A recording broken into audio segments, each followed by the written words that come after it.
Welcome back to Cheaper Pop Culture, the only show on the internet that can stick its entire foot in its mouth. Now, I said the show could do it, I didn't say I could do it. You sickos.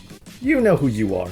Anyway, speaking of foot in mouths, there are some wrestlers who like to kick people in the face, and there's a restaurant chain that just loves advertising feet-longs in the mouth, which makes for a perfect pairing for...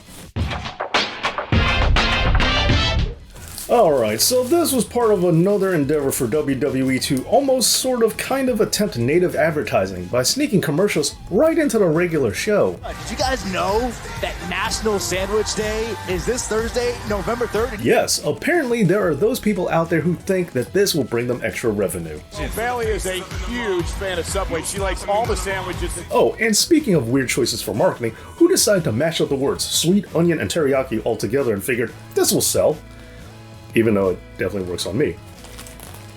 But, bearing all that in mind, let's remember, when we look back at the history of Subway, it's not really surprising that they haven't made some of the best decisions when it comes to their advertisements, especially when you look at some of their tactics. Anyway, I guess that's going to bring us to our first elephant in the room. Pun intended.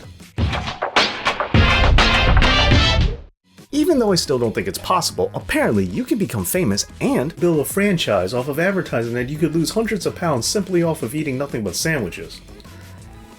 Anyway. And that person is Jared from Subway.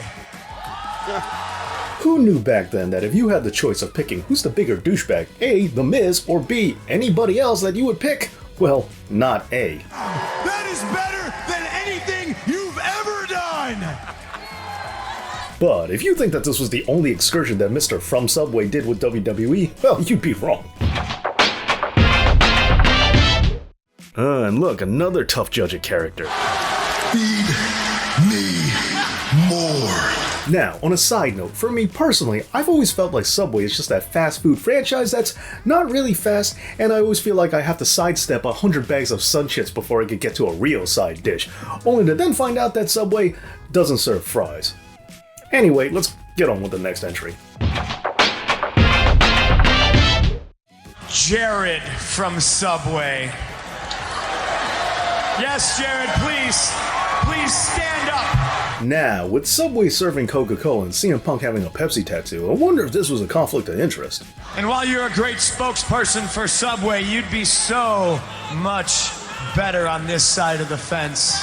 Now, Subway is a franchise that always advertised eat fresh. But when we look at this lettuce, you really begin to wonder how exactly do they intend for me to do that. Although, theoretically, lettuce does grow from dirt, and dirt is brown, so slightly brown lettuce might be an indicator of freshness. Right? Are you ready? Oh great, now here comes DX to ruin the party. Next entry. Hey, sport, what do you got there? Double meat sandwich from Subway restaurant. Wait a second. How come nobody's gonna question why this kid is sitting by himself backstage eating a sandwich? What if I come to your next birthday party? With this commercial, I see that Subway is trying the tactic of having a rich celebrity do something weird and exorbitant just to get an item that they could easily afford to buy on their own. Sure, that makes sense. I can't resist that double meat! Oh, and I do want to point out that when it comes to Subway and WWE, they do have something weirdly in common. Where WWE doesn't have wrestlers, they have superstars, and they don't have fans, they have the WWE Universe. Subway doesn't have plain bread, they have Italian bread. Even though every employee there knows what you mean when you say plain, Subway, can you just let us say it? Overall, this is a franchise that I'm really confused as to how exactly did they toast those sandwiches so fast. Anyway, bye.